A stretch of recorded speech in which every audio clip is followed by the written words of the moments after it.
Buenas tardes, estimados. Vamos a hacer un pequeño resumen de lo que ya se había hablado. ¿Cuál es la importancia, no es cierto, o por qué nosotros aprender a programar? Bueno, si nosotros estamos orientados a una línea técnica donde vamos a trabajar con sistemas computacionales, es importante que se tengan estos fundamentos y obviamente si alguien desea profundizar más o aprender otros lenguajes de programación, es necesario que obviamente aprenda los fundamentos. Entonces, en ese aspecto recalcamos la importancia de la parte de programación en sí, que habíamos puesto ejemplos, ¿no? Que en la actualidad existen varios dispositivos electrónicos que básicamente son como computadoras pequeñas y esas computadoras necesitan de un programa donde le indique qué debe de ir haciendo. Por ejemplo, si hablamos de un sistema para controlar la apertura y cierre de las persianas automáticamente. Entonces ahí hay un computador que en función de qué órdenes le da el programa que es hecho por una persona, entonces sabrá que si es que es la mañana, abrirá la persiana, etcétera, cosas por el estilo. Entonces ahí se puede visualizar el tema de la programación en sí, y obviamente es un campo que es muy abierto, ¿no? Hay muchos lenguajes, pero es importante que los fundamentos se aprendan. Entonces en este aspecto habíamos explicado cuál era el objetivo del curso, que básicamente que ustedes logren desarrollar las capacidades tanto analíticas y creativas en el ámbito de la programación, obviamente también enfocado al uso del entorno de C++, que es el programa que generalmente se utiliza como un tema introductorio al tema de la programación. Luego hablamos brevemente de los lenguajes de programación, haciendo nuevamente énfasis en que yo tengo un sistema computacional, es decir, un sistema físico, una computadora, por sí solo no puede hacer nada, entonces necesita que nosotros le ejecutemos o le carguemos un programa con las instrucciones que tiene que seguir. Básicamente lo que hace el computador es eso, genera una secuencia ejecuta una secuencia de instrucciones. Bien, entonces, después de que se desarrolló el microprocesador como tal, surgió la necesidad de que darle las órdenes, cómo dar las órdenes. Entonces ahí surgió esto de los lenguajes de programación. Entonces nosotros habíamos mencionado de que hay muchos lenguajes de programación, pero pueden estar catalogados en tres categorías. Hablábamos del lenguaje de máquina, y el lenguaje de máquina es básicamente el lenguaje que entienden los computadores, que para algunos tal vez sepan, son sistemas digitales electrónicos, trabajan con información binaria, es decir, con cadena de unos y ceros. Entonces ellos lo que entienden son esos, los unos y ceros, que están cargados en sus diferentes registros y memorias. Por otro lado teníamos los lenguajes de ensambladores, que básicamente lo que era, ¿no es cierto?, un avance del lenguaje de máquina, porque imagínense programar en un lenguaje de máquina sería muy tedioso, entonces, y obviamente propenso a errores, como habíamos dicho. Entonces, por esa razón se desarrollaron los lenguajes de ensambladores, que si bien es cierto, es un lenguaje que es todavía de bajo nivel como tal, se utiliza en algunas ramas de las ingenierías técnicas. En este lenguaje se utilizan abreviaturas del inglés para poder ejecutar instrucciones u operaciones que debe desarrollar la computadora en sí. Me refiero a una computadora ya con un sistema donde tiene su procesador, ¿no? Vamos a entender eso de manera general. Por otro lado, tenemos los lenguajes de alto nivel, que los lenguajes de alto nivel nos facilitan aún más, ¿no es cierto?, la digitación o la creación de estos programas. Obviamente aquí también ya se utilizan palabras y simbologías que nosotros comúnmente utilizamos, por ejemplo, en la parte de matemáticas, signos, por ejemplo, signos para saber si es mayor, menor, signos de igualdad, de diferencia, así como los símbolos de operaciones matemáticas comunes, ¿sí? Entonces los lenguajes de alto nivel nos facilitan aún más. En la actualidad existen muchos lenguajes de programación de alto nivel, y obviamente la interacción con el programador como tal es mucho más fácil. Entonces es importante recordar eso, ¿no? Ahora hemos hablado de lenguajes de programación y habíamos mencionado también qué es programar, ¿sí? Programar, como habíamos mencionado, es una forma de extraer un problema de una realidad, ¿sí?, de nuestro alrededor y escribirlo o pasarlo, ¿no es cierto?, a código, ¿sí?, a uso de símbolos, y obviamente de esa manera dar una solución a nuestro problema. Bien, entonces eso, ¿no es cierto?, hablando en resumen, habíamos mencionado también de que, como hemos dicho, el computador como tal, la parte física de la máquina, solo entiende cadenas de unos y ceros. Pero surgirá la pregunta, ¿no?, de cómo entiende lo que yo, ¿no es cierto?, las instrucciones que yo estoy poniendo, por ejemplo, palabras en inglés o abreviaturas en inglés, los símbolos, ¿cómo es que la computadora entiende? Pues claro, ahí existen programas que permiten traducir, ¿no es cierto? En el caso de los ensambladores se llamaban traductores también, y en el caso de los lenguajes de alto nivel aparece esta terminología que es los compiladores. Entonces el compilador en sí y el traductor lo que hacen es traducir el lenguaje, ¿no es cierto?, ya sea en bajo o alto nivel a lenguaje de máquina, ¿sí?, para que puedan entender las instrucciones los computadores. Entonces esas partes son esenciales que uno como programador tiene que conocer. Ahora, por otro lado, vamos a definir, ¿no es cierto?, como hemos mencionado, la finalidad de la programación está, ¿no es cierto?, en dar solución a un problema que podemos nosotros de alguna manera evidenciar. Entonces, en ese aspecto vamos a definir qué es un problema. Entonces habíamos dicho, ¿no es cierto?, que un problema básicamente es una representación de una realidad, ¿no es cierto?, donde nosotros podemos ver que se requiere cubrir una necesidad, ¿sí? Entonces eso es en realidad el problema. Por otro lado, para cubrir la necesidad que necesitamos una solución, y bueno, habíamos explicado, ¿no?, el problema es como que genera un huequito donde nosotros necesitamos llenar ese huequito para que sea solucionado el problema. Entonces la solución en sí, ¿qué va a ser? Va a ser básicamente un conjunto de procesos o un mecanismo que nos permite satisfacer las necesidades que se pueden identificar, ¿sí? En ese aspecto vamos asimismo rápidamente a resumir en el tema de las fases que se exponen en cuanto a la solución de un problema. ¿Qué fases se requiere hacer para solucionar un problema? ¿Sí? Cuando nos estamos hablando de programación, nos estamos enfocando a soluciones informáticas, ¿no? Y obviamente el avance de la tecnología y la disponibilidad de sistemas computacionales de gran capacidad ha hecho que, ¿no es cierto?, la computadora y los sistemas computacionales como tal sean el elemento fundamental para la solución de problemas.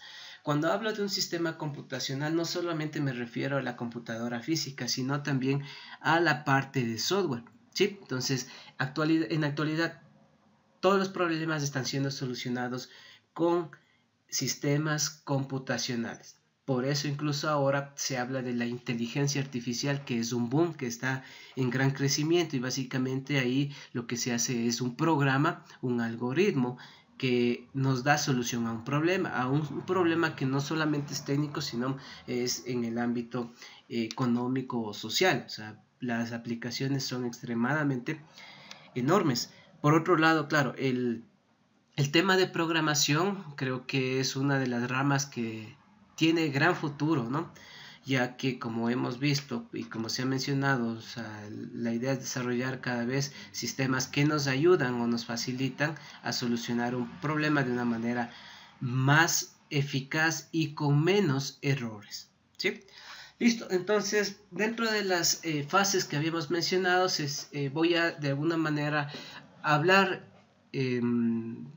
brevemente, ¿sí? Para la idea es resolver los ejercicios. Entonces, uno de las primeras fases corresponde al análisis del problema, y ahí habíamos dicho que el análisis del problema básicamente es la comprensión de la naturaleza de nuestro problema, ¿sí? Es cómo nosotros entendemos el problema. ¿sí? Y es importante eso porque de esta manera nos va a permitir, ¿no es cierto?, tener en claro cuáles son las necesidades de nuestro problema. ¿Sí? Entonces, primero es eso, entender el problema, entender su naturaleza para poder, ¿no es cierto?, discernir cuáles son sus requerimientos. Y obviamente, en conjunto con el análisis del problema, vamos a poder, ¿no es cierto?, especificar o conocer las especificaciones de los datos de entrada y salidas de nuestro problema. Es decir, si yo quiero sumar dos números, ¿no es cierto? Tengo dos datos de entrada que serían dos números reales positivos, por ejemplo, y una salida que sería su resultado. Entonces es identificar, ¿no es cierto?, las entradas y salidas que requiere o pertenece a nuestro problema, ¿sí? Entonces es importante conocer, nuevamente resumiendo, la naturaleza del problema, los requerimientos o necesidades y con eso definir entradas y salidas. Todo esto nos va a permitir, ¿no es cierto?, definir como tal el problema. Entonces una parte esencial del análisis del problema es lograr uno definir con las palabras propias de uno, ¿sí? Bien,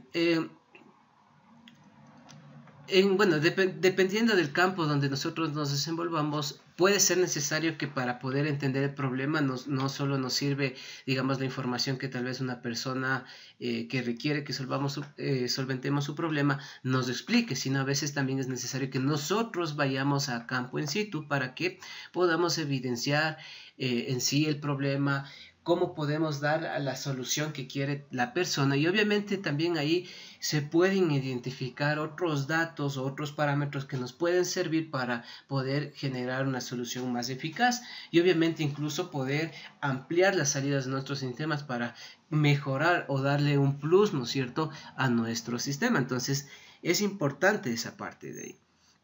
Bien, entonces, bueno, en nuestro caso, como estamos empezando, vamos a trabajar con problemas que ya nos dan textualmente, ¿no? Entonces lo primero que se recomienda es leer para poder entender de manera general nuestro problema. Luego, obviamente, una segunda lectura, lo que nosotros vamos a poder realizar es discernir, ¿no es cierto?, los requerimientos, los datos de entrada, los datos de salida, y obviamente eso es importante, ¿no?, porque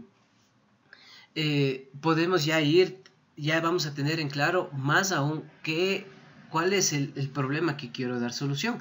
Ahora, claro, es importante también tener presente de que puede requerirse más lecturas del ejercicio. Si yo no entendía con las dos lecturas, puedo hacer una tercera, una cuarta, etcétera. En eso no hay problema, porque de esa manera uno inicia, ¿no? Bien, luego del análisis diseñamos el algoritmo. Básicamente, ¿qué era un algoritmo? Un algoritmo está conformado por procesos, ¿no es cierto?, que básicamente están ordenados y que estos procesos lo que hacen es dar instrucciones a la máquina para su ejecución, ¿sí? Entonces es un conjunto de, como dice, procesos. Bien, entonces también habíamos mencionado algo de que cuando tenemos un problema grande podemos descomponerlo en problemas más pequeños para dar una solución sencilla y más eficaz también. Luego de eso habíamos visto de las herramientas de programación como tal. Dentro de las herramientas hablamos del diagrama de flujo, ¿sí?, que es un diagrama de flujo. Es básicamente una representación gráfica del algoritmo que yo voy a generar, ¿sí? Cuando hablo de algoritmo, a veces se refiere a un bosquejo como tal, o a veces también al propio código que yo ya escribo, o sea, el código de programación. Entonces se suele utilizar esta terminología. Entonces, estos diagramas utilizan ciertos, digamos, figuras, digamos así, para definir las fases del algoritmo, y obviamente hay interconexiones que nos indican la dirección de cómo se está realizando el proceso, obviamente un proceso secuencial, y también la dirección del flujo de información. Entonces, yo ya les había expuesto de alguna manera una gráfica donde podíamos observar cada uno de estos simbolitos, ¿sí?, que es lo que les voy a ponerle a continuación.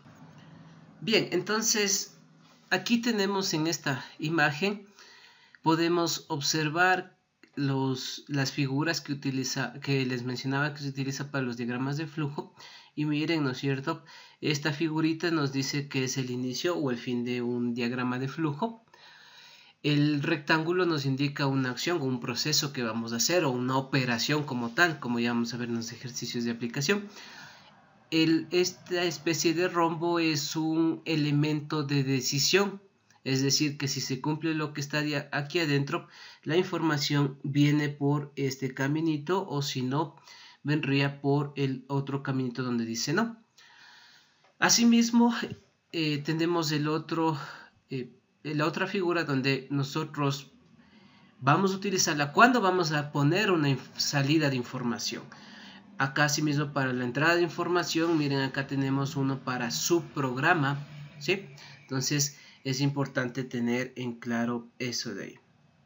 Bien, entonces ya lo vamos a utilizar en un ejemplo más adelante para que se entienda el uso de lo que hemos mencionado. Vamos rápidamente, ¿no es cierto?, a mencionar, bueno, hasta el momento hemos hablado de las herramientas de programación, que tenemos los diagramas de flujo, y también tenemos lo que nosotros habíamos mencionado como pseudocódigo o código falso, que básicamente es el código como tal que nosotros escribimos, o sea, nuestro programa como tal, que si bien es cierto, nosotros lo entendemos, pero no lo entiende la computadora. Por eso es que se llama código falso. Entonces, ¿qué necesitábamos para pasar, ¿no es cierto?, del lenguaje de alto nivel a un lenguaje de máquina? Necesitamos el compilador o el traductor en su defecto, ¿sí? Entonces es importante eso de ahí. Bien, entonces aquí es como que en la parte del pseudocódigo nosotros escogemos ya un programa para poder tipear las instrucciones que queremos darle a las instrucciones que nosotros queremos dar que haga la computadora para que solucione nuestro problema, ¿sí? Luego habíamos hablado de la codificación, así brevemente, que ya en sí es la escritura del algoritmo, el algoritmo de programación o el programita como tal, ¿sí? Bien, aquí simplemente es importante mencionar que aquí, como nosotros estamos escribiendo el código, se necesita posteriormente el compilador para poder traducir esas instrucciones que nosotros escribimos para que el computador entienda. Entonces, por eso ahí venía la siguiente fase, la tercera fase, que tiene que ver con la compilación y ejecución de programa. En esta fase, básicamente, una vez que nosotros escribimos el programa como tal, ¿sí?, y almacenamos este programa en la computadora, se convierte en un archivo de programa, ¿sí? El programa fuente, que es el que nosotros tipeamos, se convierte en un archivo de programa, ¿sí? Luego, básicamente, cuando necesitamos traducir este programita, necesitamos utilizar nuevamente el computador, y obviamente el sistema operativo es quien se encarga de la compilación como tal, ¿no?, y generar en este caso el lenguaje de máquina. Pero vamos a ver que cuando uno compila pueden producirse errores que habíamos mencionado, y estos errores pueden ser solventados, ¿no? Entonces no se genera como tal o no se ejecuta el programa como tal mientras no se solucionen los errores. Sí, ya vamos a hablar más adelante también de los errores. Entonces, una vez que ya corregimos los errores y que se acaba la compilación, ahí se genera un archivo o un programa de texto que se denomina, ¿sí?, que todavía no se ejecuta como tal dentro del computador, sino simplemente es un archivo que se genera. Y bueno, todo eso vamos a ir viendo cuando estudiemos el entorno de programación. Bien, entonces a veces cuando uno programa utiliza librerías, eso también ya lo vamos a explicar, utiliza librerías, y básicamente una librería es como coger un pedazo de código de algún proceso como tal, un proceso que se ha compactado en un código pequeño. Nosotros utilizamos eso en los programas para poder facilitar, obviamente, eso también es como una programación modular que ya les había mencionado. Entonces, cuando uno compila, ¿sí?, quedan como huequitos, donde esos huequitos tienen que ser llenados en función de las librerías que he utilizado o que puse en mi programa. Entonces, una vez que se genera el programa o archivo objeto, se pasa, ¿no es cierto?, a una etapa de enlace, en la cual básicamente lo que se hace es, se añade los códigos de las bibliotecas a esos huequitos que habíamos mencionado. Y obviamente ya se tiene el programa que puede ser ejecutado, o sea, el archivo que ya está en lenguaje de máquina y puede ser ejecutado por el computador, ¿sí? Bien, y después, claro, habíamos hablado de verificación y depuración, que básicamente ahí es probar nuestro programa si es que está funcionando de acuerdo a lo que yo había establecido en un inicio. Entonces, para ello se utilizan datos y por eso se llaman datos de prueba también, porque vamos a hacer las pruebas, ¿sí? Y la idea de verificar es como nuevamente ver si es que hay fallas o algo así, y yo puedo depurar. Cuando hablo de depuración del programa es como mejoramiento y cosas por el estilo, ¿sí? Bien, entonces aquí vale mencionar así brevemente asimismo algo que ya habíamos dicho en cuanto a los errores que aparecen cuando uno va a ejecutar y compilar un programa. Entonces primero aparecen los errores de compilación. Entonces esos errores de compilación aparecen cuando se comete errores de sintaxis, que se llama aquí en programación, y básicamente eso depende del lenguaje de programación. Cada lenguaje de programación tiene sus normas y reglas que hay que cumplir para que el programa pueda ser compilado y ejecutado. Sí, por ejemplo, en C++ siempre se pone al final de cada línea de programación punto y coma, como ya lo veremos. Entonces, cuando uno omite el punto y coma, salta un error y ese se conoce como error de síntesis, ¿no? Cuando nosotros no cumplimos las reglas que tienen los lenguajes de programación, ¿sí?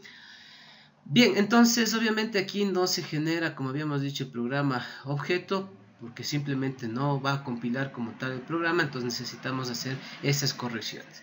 Luego tenemos los errores de ejecución, en los cuales nosotros de alguna manera podemos provocar estos errores. ¿Cuándo? Por ejemplo, estos errores se producen cuando, si bien es cierto, la computadora entiende las instrucciones que uno le ha preestablecido, pero no las puede ejecutar, tal vez porque dan algunas indeterminaciones. Por ejemplo, hablemos de una división por cero, digamos, justo en unos datos de entrada por ahí se insertó un dato cero y justo le tiene que dividir para cero, entonces ahí hay un error de ejecución. O sea, ya se compila el programa como tal, pero al momento de ejecutar el programa como tal no le va a permitir, porque existe, digamos, ahí algo que o sea, si bien es cierto, la instrucción entiende la computadora, pero no lo puede realizar, como por ejemplo división por cero, cuando aparecen raíces cuadradas de números negativos, ¿sí? Entonces es importante tener en claro que pueden salirnos en algún momento, si bien es cierto, ya compilamos y todo, y al momento de ejecutar el programa nos salga ahí algún error. ¿Sí? Entonces hay que tener presente eso. Y bueno, finalmente tenemos los errores lógicos, que básicamente están relacionados con los errores que nosotros a veces introducimos involuntariamente, y obviamente por eso se llaman lógicos, porque a veces por ahí nos podemos equivocar en tipear una operación matemática. Por ejemplo, nos olvidamos de poner paréntesis y algo así, y no hace la operación que quería, sino hace otro tipo de operación. Entonces aquí básicamente el que diseñó el programa tendría que revisar, obviamente. Por eso es importante la parte de verificación. Entonces ahí tengo los datos de prueba y obviamente ya sé qué datos de salida debe de haber. Entonces obviamente ahí voy viendo, ¿no? Si en realidad está bien. Y si veo que sale un dato que no tiene relación a lo que yo quería, entonces obviamente reviso el programa y veo dónde tal vez estuvo el error que yo introduje, ¿sí? Pero obviamente el programa se compila y se ejecuta, ¿no? Ya no salta ningún error como tal, pero son errores que yo evidencio cuando verifico los datos de prueba de mi programa. Bien, luego venía la parte de documentación y mantenimiento, que se relaciona con los comentarios que yo puedo realizar en el programa, como ya lo veremos, y también la documentación que yo puedo, ¿no es cierto?, externamente almacenar, como por ejemplo el análisis del problema, cómo deduje las entradas y salidas, si es que utilicé expresiones por qué. Entonces todo eso yo puedo almacenar en un documento, ¿no? Y asimismo también el tema de los diagramas de flujo. ¿Y esto para qué sirve? Esto sirve, y es muy importante que se acostumbren a tener esta documentación. ¿Por qué? porque a veces, digamos, en alguna empresa donde ustedes trabajen, les toque, digamos, dar mantenimiento a un programa o modificar un programa o mejorar, etcétera. Entonces, lo que les va a dar, digamos, ahí la persona es un programa y les dice revisen y hagan las modificaciones o el mejoramiento. Pero si les dan así el programa, el código como tal, va a ser muy complicado poder dar, digamos, una solución eficaz, ¿no? Porque me toca estar tratando de entender el código, o sea, va a ser muy difícil. Pero en cambio, si es que me dan el código y también la documentación de respaldo, yo ya puedo revisar la documentación en primera instancia y puedo entender de alguna manera el problema, ¿no es cierto? Así como lo que hemos mencionado inicialmente. Entendemos el problema, vemos las entradas, salidas, vemos los diagramas de flujo que se han diseñado y ahí nosotros podemos decir, ah, no, aquí hagamos este cambio o aquí podemos mejorar, etcétera, y de ahí sí me voy al código y voy realizando los cambios pertinentes, ¿sí? Entonces eso es importante. Entonces eso, de manera breve, las fases que se debe de seguir para la solución de problemas, ¿sí? Entonces tenemos análisis de problema, tenemos también el diseño del algoritmo como tal, ¿sí? La selección de nuestras herramientas de programación, luego también hemos mencionado de la codificación como tal del programa, luego viene la etapa de compilación y ejecución del programa para después hacer la verificación y depuración y obviamente su documentación. Entonces, de acuerdo a las actividades que ustedes tienen planteadas, nos vamos a enfocar básicamente en las dos primeras fases, ¿no? Porque todavía no sabemos qué entorno de... Recuerden que a partir de la tercera fase ya necesitamos las herramientas de programación como tal, que eso es lo que veremos la siguiente semana. Entonces, por el momento, lo que nosotros vamos a hacer es el análisis del problema y obviamente el diseño del algoritmo que nos va a permitir dar solución, ¿sí? Entonces, vamos a hacer un pequeño ejercicio donde nosotros vamos de alguna manera vamos a aplicar todo lo aprendido, ¿sí? Vamos a aplicar todo lo aprendido. Bien, vamos a borrar esto que aparece aquí. Bien, entonces vamos aquí, ¿no es cierto? Nosotros a sumar dos números. ¿Sí? Vamos a sumar dos números. Entonces, ese de alguna manera, a grosso modo, tenemos nuestro problema, ¿sí? Entonces necesito sumar dos números y también podemos decir que aquí necesitamos imprimir, ¿no es cierto? Imprimir el resultado. ¿Sí? Imprimir el resultado. A ver qué pasó aquí. Vamos a imprimir el resultado.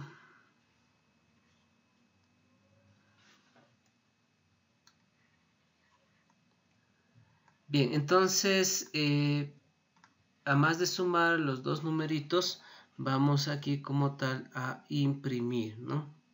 Entonces vamos aquí a imprimir.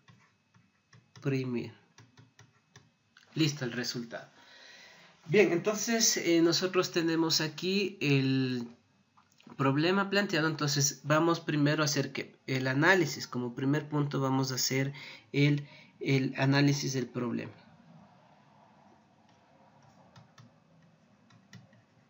El análisis. Bien, entonces lo que habíamos visto, ¿no es cierto? Necesitamos entender la naturaleza. Entonces, ¿no es cierto? Lo que podríamos decir dentro de la naturaleza es sumar. ¿Sí? Es una operación de sumar. O sea, lo que nos piden aquí es sumar dos números. Entonces, la naturaleza es una suma, una operación de suma. ¿Sí? Por otro lado, nosotros también podemos identificar que los números que se van a sumar, ¿sí? No nos dice, no nos especifican, pero podemos decir que los números pertenecen, ¿no es cierto?, a los reales. ¿Sí? Son números reales. Entonces, es importante, ¿no es cierto?, aquí tener en claro que vamos a sumar dos cantidades reales que pueden ser negativos, positivos, enteros, con decimales, etcétera, ¿sí? Bien, entonces una vez que entienda de alguna manera, ¿no es cierto?, nuestro problema aquí es bastante sencillo. Lo que debemos de a continuación especificar son las entradas y salidas. Voy por simplificación, voy a poner aquí en inglés input y voy a poner acá output para representar entradas y salidas, ¿sí? A ver. Bien, entradas y salidas. Entonces, yo especifico, ¿no es cierto? De alguna manera, acostúmbrense a esto, a ver qué tipo de entrada voy a tener y qué tipo de salida también voy a tener, ¿no es cierto? Y cuántas. Para este ejemplo, como necesito sumar dos números, entonces, ¿cuántas entradas tengo? Serían dos, ¿sí? Donde estas entradas simplemente son números que pertenecen a los reales, ¿sí? Que pertenecen a los números reales, ¿sí? Por otro lado, la salida me dice que imprima la salida, entonces la salida es una, ¿no es cierto? Y esta salida es de tipo, obviamente, si es que yo sumo dos números reales, de acuerdo a lo que nosotros sabemos, también el número que o el resultado pertenece a los números reales, ¿sí? Bien, entonces claro, aquí a grosso modo de ahí ustedes pueden explicar ahí en una línea, ¿no? Así brevemente. Listo. Bien, por otro lado, nosotros vamos de alguna manera a, una vez que ya hemos analizado el problema como tal, vamos a realizar el análisis de el algoritmo que tenemos que diseñar. Entonces, la primera parte hemos concluido aquí, es el análisis como tal del problema, ¿sí? Aquí nosotros hemos hecho el análisis como tal del problema, ¿sí? Bien, entonces este paso es muy importante, entender, ¿no es cierto? Poder definir cuáles son los requerimientos, en este caso sumar las entradas y las salidas. Y a continuación lo que vamos a hacer es el diseño como tal del algoritmo. Bien, entonces en el análisis ya hemos identificado las entradas, salidas, lo que ahorita vamos a hacer, ¿no es cierto?, es nuestro diseño.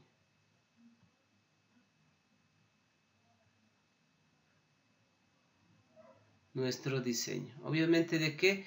Del algoritmo que habíamos definido anteriormente. Del algoritmo. ¿Sí? Aquí, algoritmo. Listo. Bien, entonces en el diseño del algoritmo nosotros deberíamos de alguna manera dar ya una solución, ¿no es cierto? Ya dar una solución que en este caso sería para sumar los dos numeritos. Entonces, ¿qué paso seguimos, no es cierto? Entonces, en nuestra solución que hacemos aquí, tenemos aquí nuestra solución. Entonces, ¿qué vamos a hacer ahí? Bien, entonces aquí, ¿no es cierto?, es como que ponemos secuencialmente qué es lo que nosotros vamos a ir haciendo en cada paso. Entonces, en un primer paso, ¿qué vamos a hacer aquí? ¿Sí? Primero, nosotros vamos a solicitar los datos de entrada, es decir, ¿no es cierto?, aquí mostramos, digamos de alguna manera, aquí vamos a mostrar ingresar números, ¿sí? El ingresar números. Le pongo entre comillas con la finalidad de que eso se acostumbre, de que esto significa que el computador les va a mostrar por pantalla que ingresen los números. Luego de eso, ¿no es cierto?, que es lo que hacemos es la entrada de datos. Entonces, nuestra entrada de datos, ¿sí? Obviamente, una vez que solicita los datos, nosotros vamos a ingresar por teclado los datos. En este caso los dos numeritos, ¿sí? Bien. Listo, a ver. Bien, entonces nosotros vamos a ingresar los numeritos y los vamos a, en este caso, a sumarlos. Bien, entonces el siguiente paso a qué hace relación. Una vez que ya tenemos, ponemos ingresar números, luego los datos son ingresados y generalmente los datos de aquí son ingresados y se almacenan en variables. De alguna manera también vale ya ir mencionando algunas cosas. Variables. Y generalmente para las variables nosotros ponemos ciertos nombres, ¿no? Que son nombres cortos. Por ejemplo, número num1 para el primer dato y num2 para el segundo dato, ¿sí? Entonces almacenamos esos datos. Luego, ¿qué es lo que sucede aquí? Entonces, tenemos que el siguiente paso, ¿qué sería? Básicamente ya realizar la operación, ¿no es cierto?, de suma. Operación sumar. Entonces, aquí, ¿qué es lo que vamos a hacer? Vamos a coger un resultado y vamos a sumar el número 1 que habíamos puesto aquí, ¿sí? Número 1 más el número 2. Entonces aquí ya se hace como tal, en este caso ya se hace como tal la operación de suma. Bien, entonces finalmente, ¿qué es lo que nos decía? Imprimir. Entonces aquí imprimimos. ¿Sí? Imprimir. ¿Qué vamos a imprimir? Resultado. Vamos a imprimir el resultado. Listo. Y el resultado, ¿qué variable es? Era. Entonces imprime el computador. Y eso sería todo en cuanto a nuestro diseño del algoritmo como tal, ¿sí? Esto que les acabo de poner es básicamente como les estaban especificando en su información que les dieron del primer tema. Ahora lo que vamos también a ponerles de una vez para que se acostumbren en un diagrama de flujo, que es lo que les va a servir, ¿sí? Bien, entonces aquí lo que vamos a hacer es nuestro diagrama de flujo. Noten que estamos aún en la parte de diseño, ¿sí? De alguna manera. Entonces, para que se vayan familiarizando con la herramienta de programación, que es en este caso, el diagrama de flujo. Entonces, vamos a dibujar aquí nuestro diagrama de flujo. Entonces, primero, ¿no es cierto? Como vamos a iniciar, vamos a poner aquí, ¿no es cierto?, el inicio.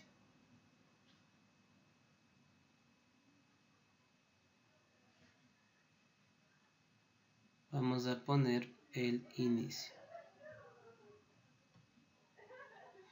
Bien, luego, ¿no es cierto?, vamos, como necesitamos ingresar los números, pero obviamente tiene que indicarnos ingresar los números.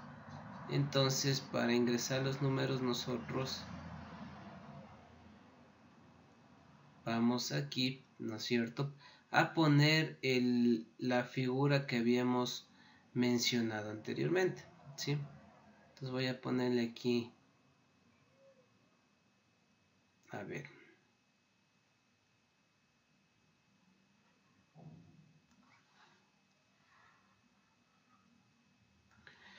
voy a ponerle aquí nuestro gráfico correspondiente. Entonces aquí vamos a poner textualmente, ¿no? Ingrese, lo que habíamos mencionado anteriormente. Ingrese dos números, ¿sí? Entonces aquí mostramos en pantalla una salida de datos que me dice ingrese dos números. Luego de aquí vamos a almacenar esos datos de entrada. Entonces aquí utilizamos obviamente la figura correspondiente. ¿Sí? Entonces, ¿qué vamos a ver aquí? El número 1. O sea, nuestra variable, no como tal. Número 1 y número 2. ¿Sí? Entonces son los dos números que nosotros ingresamos aquí. Luego, ¿no es cierto?, que hacemos ya como tal la operación. ¿Sí? Es decir, ya sumar. ¿Sí? Bueno, aquí le voy a poner acá rep es igual, ¿no es cierto?, a número 1 más número 2.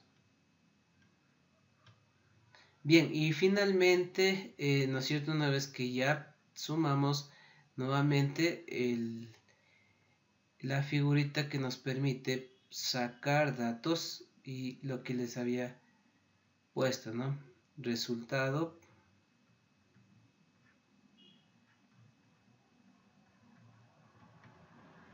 nuestro resultado que está en la variable n. Listo, entonces ahí estaría nuestro primer diagrama de flujo. Entonces ustedes básicamente tenían dentro de ese ejemplo puesto el diseño como puntos, ¿no? Entonces básicamente corresponderían cada uno de esos puntos a estos pasos que hemos hecho. Primero, ¿no es cierto?, el inicio del programa. Luego aquí solicitud. Les estoy mencionando para que ustedes puedan escribirlo textualmente, ¿sí? Entonces aquí sería solicitud del ingreso de dos datos, porque ya hemos dicho que son dos entradas de datos. En el siguiente punto es como tal, ¿no es cierto?, el ingreso de datos y almacenados en variables, en este caso num1 y num2. El siguiente paso es calcular la suma de los dos números, es un proceso que se hace aquí, ¿sí? Calcula la suma de los dos números. Y luego imprime el resultado. Y claro, para finalizar, nosotros habíamos también mencionado aquí que vamos a poner la figurita de fin. ¿Sí? Entonces nosotros tenemos aquí el diseño del algoritmo, ¿sí? Entonces eso corresponde al ejercicio de suma de dos números. Bien, entonces eso sería por este lado. Bien, como parte de este primer tema, nosotros tenemos estos tres problemas que tienen que realizarlos. Entonces el primero dice realizar el cálculo del área de un cuadrado e imprimirla. Entonces vemos que necesitamos calcular un área, ¿sí? Luego debemos de alguna manera hacer el análisis de nuestro problema. Entonces nuevamente, ¿no es cierto?, análisis. Entonces en el análisis, ¿qué era lo que hacíamos? Básicamente lo que vamos a hacer aquí es poder entender la naturaleza de nuestro programa como tal, ¿sí? Poder conocer la naturaleza como tal. Bien, entonces nos dice que quiere calcular el área de un cuadrado. Entonces aquí necesitamos, ¿no es cierto?, decir que nos está pidiendo calcular el área de un cuadradito, ¿sí? Como nosotros sabemos, el cuadrado tiene todos sus lados iguales, entonces voy a poner lado, lado, lado y obviamente lado, ¿sí? Entonces yo aquí puedo discernir que, ¿no es cierto?, para calcular el área, miren, si yo matemáticamente me acuerdo de la expresión, me pide calcular el área, entonces sería L al cuadrado, ¿no es cierto? O lo mismo que decir L por L. Sí, lado por lado, tenemos el área de nuestro cuadrado. Entonces, ¿cuál es la naturaleza? Encontrar el área, ¿sí? Entonces, podemos, en base a esto, ¿no es cierto?, podemos decir que necesitamos una operación de multiplicación.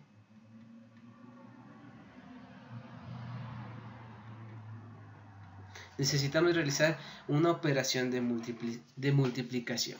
Noten que en base, ¿no es cierto?, a esto veo que el dato de entrada, de alguna manera, ¿no es cierto?,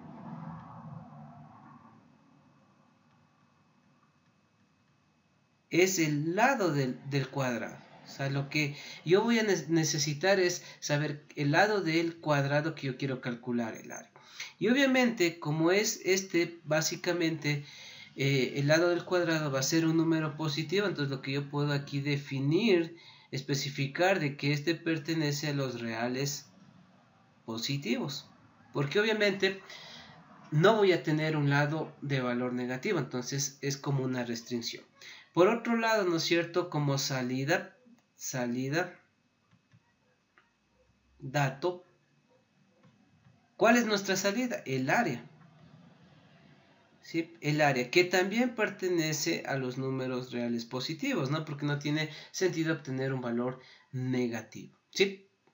Bien, entonces hemos de alguna manera analizado nuestro problema. ¿Qué más necesitamos hacer aquí? Es básicamente determinar el número de entradas y salidas, input y output, ¿sí? Entonces básicamente dentro de las entradas identificamos qué datos necesitamos del lado del cuadrado. Entonces un datito, ¿no es cierto? Y de salida también el área, que sería un dato. Obviamente estos datos son datos positivos, ¿sí? Entonces tenemos eso de ahí. Bien, entonces en este caso nosotros necesitamos, una vez ya definido esto, viendo las entradas y salidas, necesitamos hacer ya como tal el diseño. Entonces el diseño, ¿no es cierto? Aquí voy a dividir esto. Bien, vamos a hacer el diseño. ¿El diseño de qué? De nuestro algoritmo o nuestro proceso. Entonces, ¿qué sería aquí bloque 1? Aquí simplemente les voy a poner como bloque 1, ¿sí? Y voy a ir secuencialmente. Y ustedes pueden ir anotando qué se hace en cada uno de estos pasitos, ¿sí? Bien. Como primer punto, ¿no es cierto? ¿Qué hacemos aquí? Vemos que como necesitamos calcular el área, necesitamos un dato. Entonces, ¿aquí qué hacemos? Solicitamos, ¿no es cierto? Es decir, solicitamos que ingresen el lado del cuadrado, ¿sí? Eso nos aparece como quien dice por pantalla. Luego, ¿qué hacemos? Luego, básicamente, lo que nos pediría aquí, una vez que ya nos solicitó aquí los datos, aquí se almacenan los datos y obviamente estos datos de entrada almacenados es en variables. Entonces, como es aquí, ¿no es cierto? Simplemente por poner, va a poner la variable L, sería nuestro dato que se almacena, ¿no? De entrada. Bien, luego, ¿qué hace? El cálculo del área. Entonces, en el punto 3, aquí deberían de poner, es el cálculo del área, ¿no es cierto? Entonces, aquí como tal ya hace la operación. ¿Qué operación? De multiplicación, que sería L por L. Listo. Y finalmente, ¿no es cierto? Vamos en un cuarto paso, digamos así, sería básicamente presentar ese dato. ¿Qué dato? El de área, es decir, va a mostrar en la pantalla el dato de salida que corresponde al área. ¿Sí? Entonces, eso de alguna manera sería lo que hay que hacer ahí. Bueno, así mismo brevemente vamos a hacer en nuestro diagrama de flujo. Les voy a poner la gráfica como tal, ¿sí? Para que ustedes en base a esa gráfica puedan redactar. ¿Sí? En base a esa información ustedes pueden redactar su solución. Bien. Tenemos el inicio del programa, luego, ¿no es cierto?, el bloquecito. Aquí adentro, ¿qué iría? Ingrese número, el lado, en este caso, del cuadrado. Aquí pueden poner aquí, ingrese lado del cuadrado. Luego, ¿no es cierto?, ¿qué sucede? El dato se almacena, ¿no es cierto?, o ingresa como tal. Entonces aquí, ¿no es cierto?, a nuestra variable L.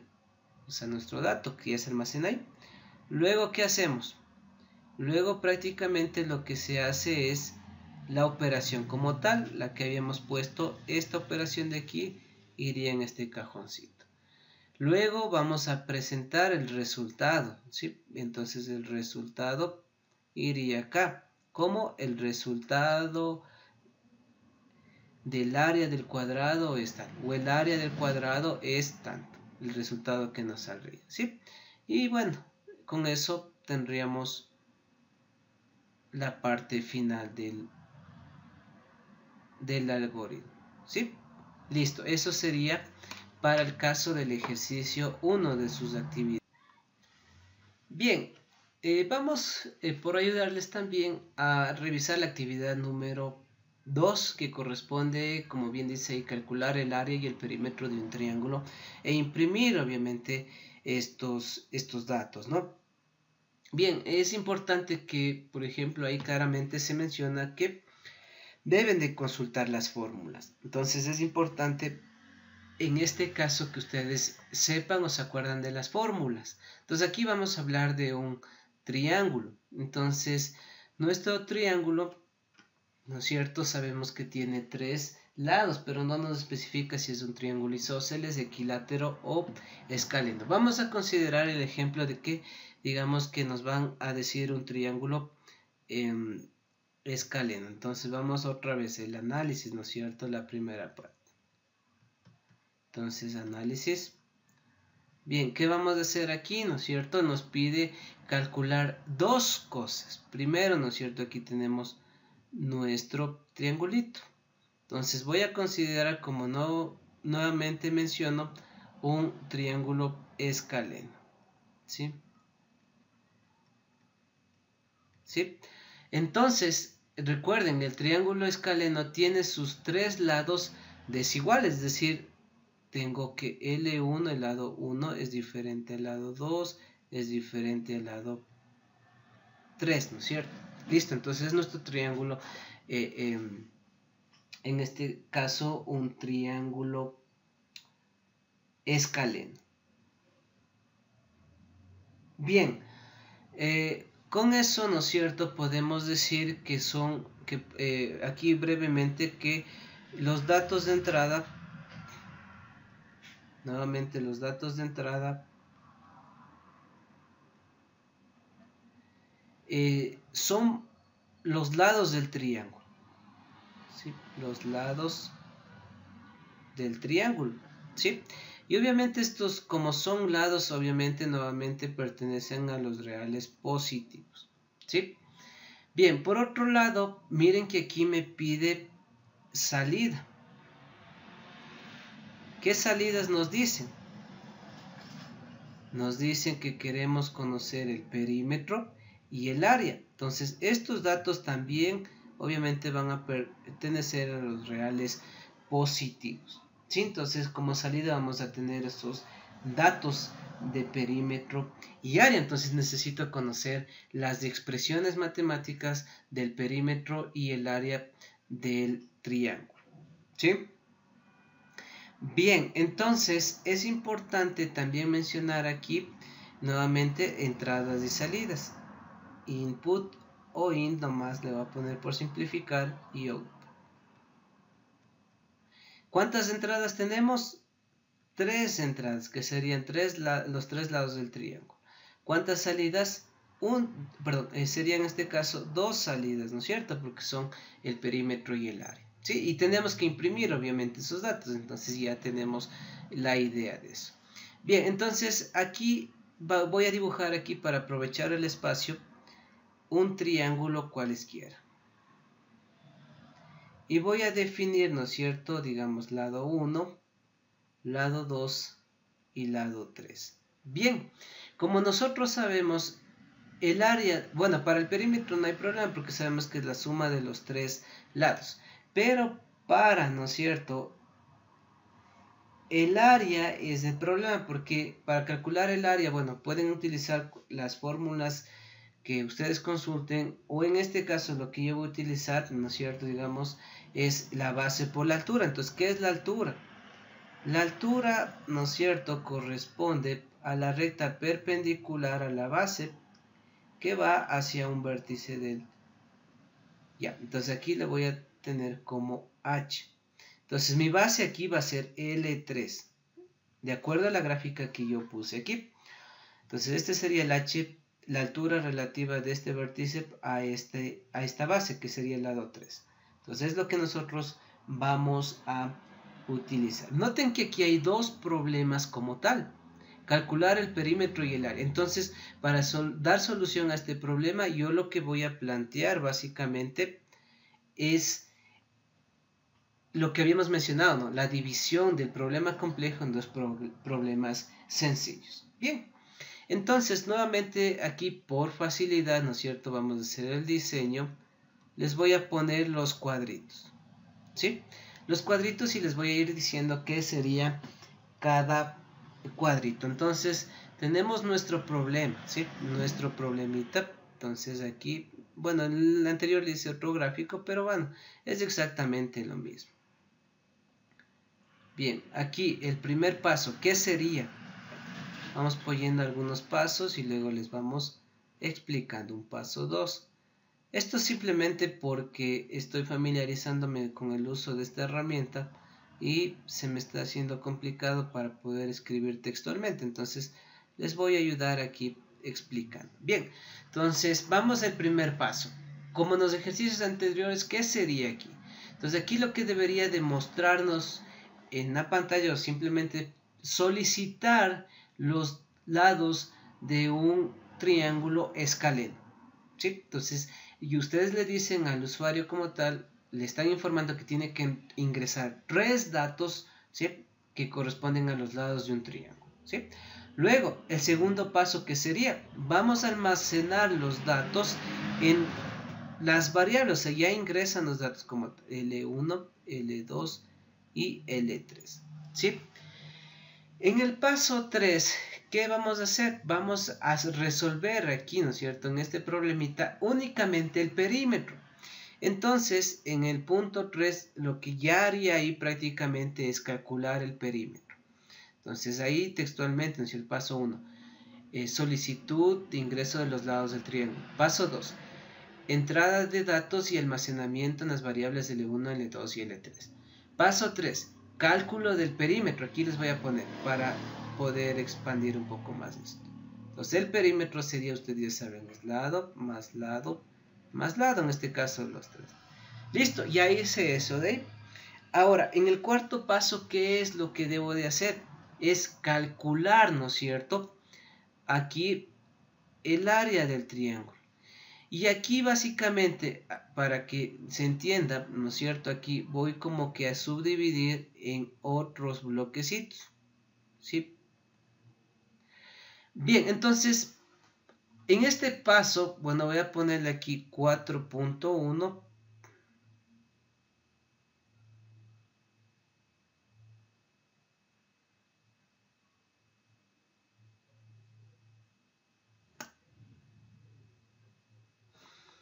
A ver, este sería el paso 4.1 y este sería el paso 4.2.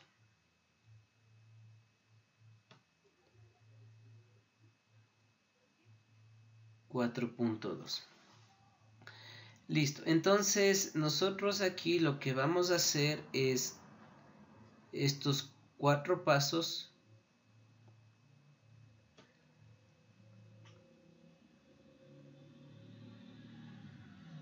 ¿Sí? 4.1 y 4.2. Entonces vamos a ponerle aquí. Bien, en el 4.1, ¿qué es lo que me interesa conocer? ¿Sí? Bien, tengo el triángulo. Entonces, lo que necesito para el 4.1 es determinar que la base, como ya hemos visto aquí,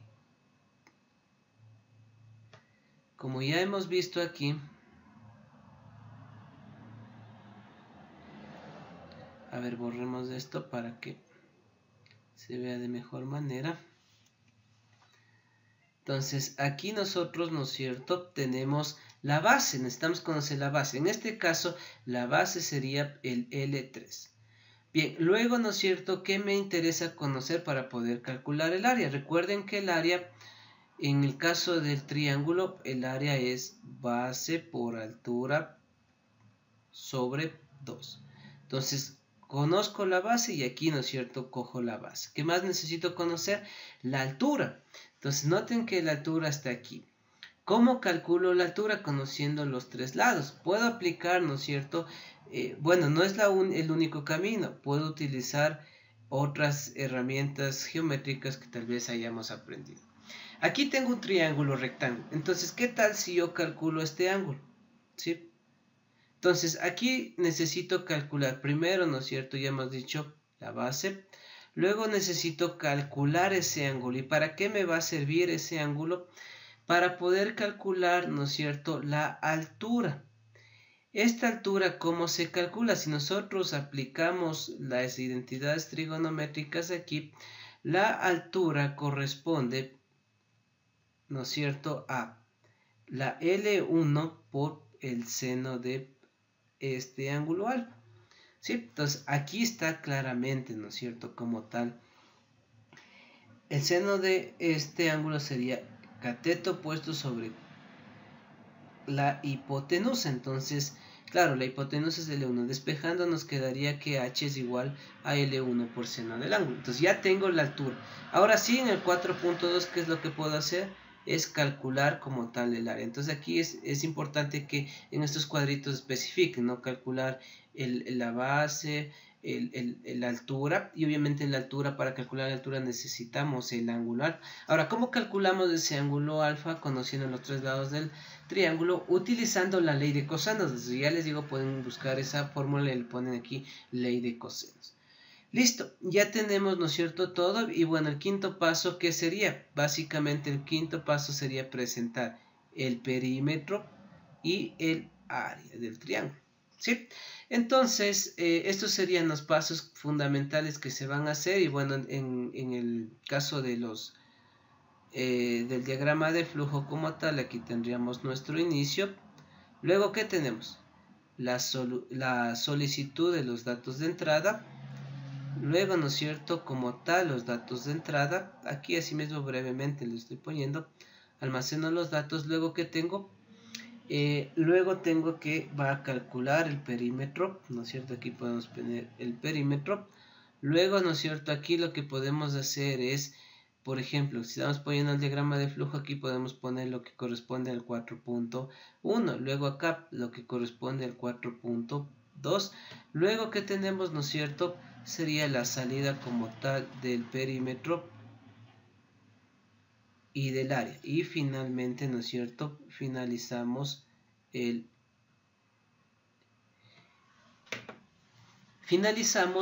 nuestro algoritmo, ¿sí? Entonces, así es como, ¿no es cierto?, hemos realizado brevemente 3 ejercicios. Bueno, aquí tenemos lo que corresponde al análisis del problema como tal, donde podemos saber la naturaleza, poder ver qué datos nosotros necesitamos de entrada, qué datos necesitamos nosotros imprimir, y obviamente el número y tipo de datos tanto de entrada como de salida. Y obviamente en base a eso podemos hacer un análisis, digamos, de que vamos a utilizar tales expresiones, etcétera, ¿no? Y bueno, acá dentro del diseño del algoritmo, como tal, los pasos que se siguen, ¿no? Ingreso de solicitud de datos, ingreso de datos, cálculo del perímetro. Acá necesitamos calcular el área para el cual aplicamos algunas expresiones matemáticas, algunos análisis, y finalmente presentamos. Entonces, este es un análisis. Ustedes todo esto lo pueden poner en el caso del diseño, pueden irlo poniendo con la finalidad de que puedan ir describiendo, ¿no?, cada una de estas cosas, como ya les he ido dictando de alguna manera. Y obviamente con esta información que nosotros tenemos aquí ya podemos implementarla en un software computacional. Bien, espero que les haya servido la explicación, ¿sí? De igual manera, en caso de inquietudes o dudas, entiendo que el ingeniero Denis les va a proporcionar el contacto, o tal vez no sé si crean un grupo de WhatsApp para podernos comunicar de alguna manera, ¿sí? Entonces, comuníquense con él para que si es que necesitan o tienen alguna inquietud me avise. Eso es todo por este tema. Bueno, en el siguiente tema ya vamos a ver el entorno computacional y van a ver que vamos a seguir repitiendo, como quien dice, estos pasos, y espero de alguna manera que les sirva, ¿no? Y vayan aprendiendo, que es el objetivo de este curso: ayudarles, asesorarles y obviamente encaminarles para que ustedes, como nuevamente repito, puedan realizar alguna actividad en el área de la programación, ¿sí? Que sería bastante interesante. Hay muchas cosas por hacer, entonces espero que les haya servido. Me despido y que pasen bien.